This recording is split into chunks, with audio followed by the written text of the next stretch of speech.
দিও, জুতে তো पैसे लो।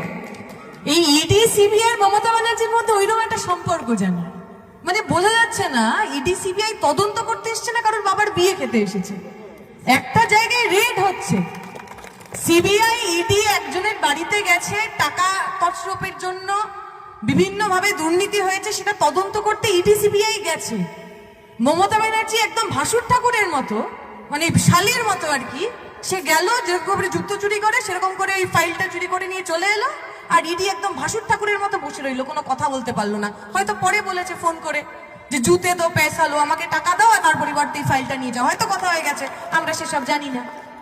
এখন যে মানুষ আমার মাইকের আওয়াজ শুনতে পাচ্ছেন, যারা মনে মনে খুব আশ করেছিলেন সেই 14 সাল থেকে যে বিজেপিকে ভোট দেব, বিজেপি এখানে আসবে আর মমতা দিদিকে টাইট দেবে, আমি আপনাদের বলছি, যে মানুষগুলো বোকা বনছেন, যে মানুষগুলো ভাবছেন তৃণমূলকে টাইট দেওয়ার জন্য বিজেপিকে ভোট দেবেন, আমার কথা মিলিয়ে নিন।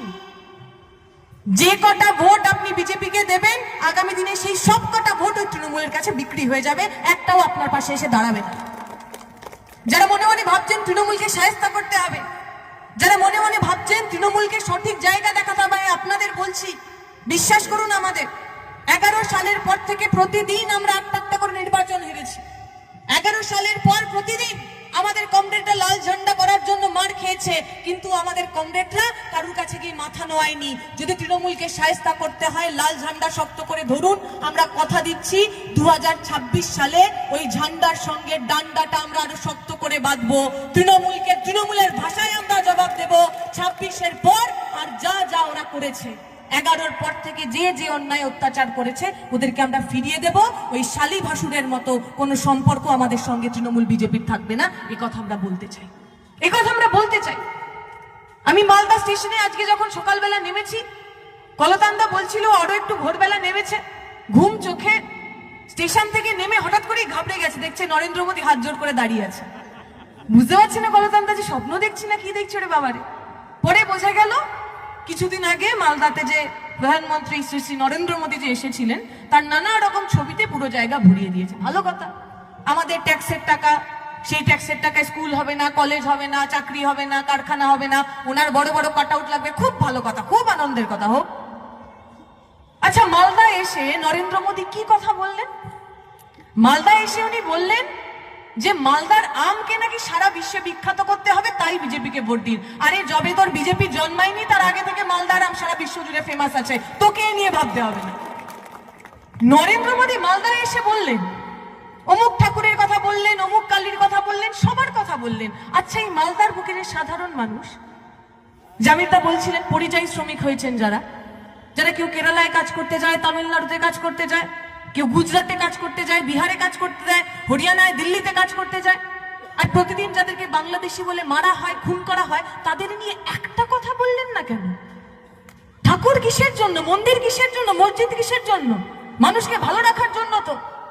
যে মানুষ মন্দিরে মানত করেন, যে মানুষ উপোস করে ঠাকুরকে পুজো দেন, সেই মানুষ কি চান? হাত জোর করে বলেন হে মা কালী আমার দেশটাকে হিন্দু রাষ্ট্র বানিয়ে দাও? বলেন না তো।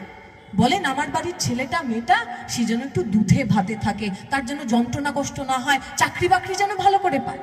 এই রোজার মাস আসছে, যে মায়েরা বোনেরা সারাদিন উপোস করেন, তারপরে সন্ধ্যেবেলা ইফতারি রাঁধেন, বাড়ির লোকজনকে খাওয়ান, তারা যখন নামাজ আদা করেন কি চান আল্লাহর কাছে? বলেন ইসলামিক রাষ্ট্র করে দাও গো ভারতকে, গাজায় হিংসান চান না তো? তারাও আল্লাহর কাছে এটুকুই বলেন আমার ছেলেটা মেয়েটা যেন থাকে দুধে ভাতে, ওদের যেন কোথাও কষ্ট যন্ত্রণা না হয়। তাহলে এই ঠাকুর, ভগবান, আল্লাহ যে নামেই আপনি ডাকুন না কেন, মন্দির, মসজিদ, গির্জা, গুরুদুয়ারা যেরকম বাড়ি আপনি বানান না কেন, আসলে তো মানুষকে ভালো রাখার জন্য ধর্ম, মানুষকে সুখী রাখার জন্য ধর্ম। তাহলে এই বিজেপি তৃণমূল আপনার কাছে এসে ধর্মের নামে ভোট চাইবে। একজন বলবে আমি মন্দির করে দেবো আমাকে ভোট দাও, একজন বলবে আমি মসজিদ করে দেবো আমাকে ভোট দাও। আর মন্দির মসজিদে যাওয়া লোকগুলো যখন খুন হয়ে লাশ হয়ে বাড়িতে ফিরবে তাদের হয়ে কেউ কথা বলবে না কেন? মমতা ব্যানার্জি বললেন যে পরিযায়ী শ্রমিকরা গেছেন, যারা রাজ্যের বাইরে কাজ করতে গেছেন, যারা খুন হয়েছেন, তাদের প্রত্যেককে 1 লাখ না 2 লাখ টাকা করে টাকা দেবেন আর একটা করে চাকরি দেবেন বলেছিলেন তো। আমরা বলছি ওই টাকা আপনার কাছে রাখুন, একটা চাকরি দিন, বাংলার মানুষকে বাংলায় কাজ করতে দিন, যাতে তাকে আর কখনো হরিয়ানা, কখনো উত্তরপ্রদেশ, কখনো বিহারে গিয়ে খুন না হতে হয়। এইটুকু করতে পারেন না আপনি? এত বড় বড় ডায়লগ দেয়। এই কিছুদিন আগে আমাদের এক কমরেড ব্যাঙ্গালোরে থাকে, আব্দুল জব্বার তার নাম, মুর্শিদাবাদে বাড়ি। তিনি বলছিলেন তৃণমূলের বড় বড় নেতারা গিয়ে বলছেন না যে যেখানে যেখানে পরিযায়ী শ্রমিক আক্রান্ত হয়েছে তার ডেড বডি ফিরিয়ে আনা হয়েছে, তাদের বাড়ি যাচ্ছেন, টাকা দিচ্ছেন, ফটো তুলছেন, ভাষণবাজি করছেন। ওই ব্যাঙ্গালোর থেকে যে মানুষগুলো, যে পরিযায়ী শ্রমিকগুলোর মৃতদেহ ওই মুর্শিদাবাদ মালদা এসে পৌঁছেছে, তার টাকা রাজ্যের সরকার দেয়নি। এই লাল ঝান্ডার পার্টি, এই সিআইটিও তার গ্যাটের টাকা দিয়ে ওই মৃতদেহগুলোকে বাড়িতে পৌঁছেছে। আপনারা পক্ষ নিন, কাদের সঙ্গে থাকবেন?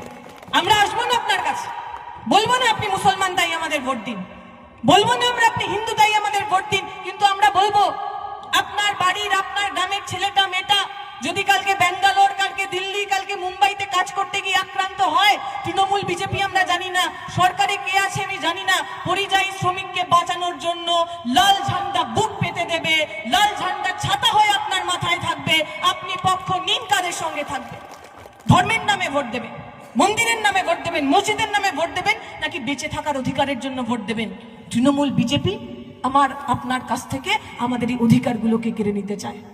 মমতা ব্যানার্জি মসিয়া হচ্ছে, মুসলমানদের মসিয়া। প্রতি নির্বাচনের আগে ওনার এই মসিয়া ভাব তাড়িয়ে জেগে ওঠে।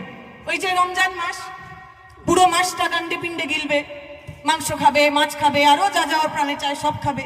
আর তারপর ইফতারের সময় মাথায় সাদা কাপড় পরে ইনশাআল্লাহ, সুবহানাল্লাহ, মাশাআল্লাহ কি বলে কি বলে না ও জানে না, কেউ জানে না, নাটক করতে চলে যাবে। জিজ্ঞেস করুন মমতা ব্যানার্জি, 11 সালের পর থেকে বাংলার মুসলমান সম্প্রদায়ের জন্য, পিছিয়ে পড়া সম্প্রদায়ের জন্য কি করেছেন আপনি?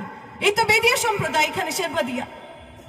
1999 সালের আমি তথ্য দেখছিলাম, 1999 সালে এই পুরো সম্প্রদায়ের মধ্যে একটা মানুষ ডাক্তার ছিল না, একটা মানুষ ইঞ্জিনিয়ার ছিল না। স্কুলের শিক্ষকের সংখ্যা 0.2% পর্যন্ত ছিল।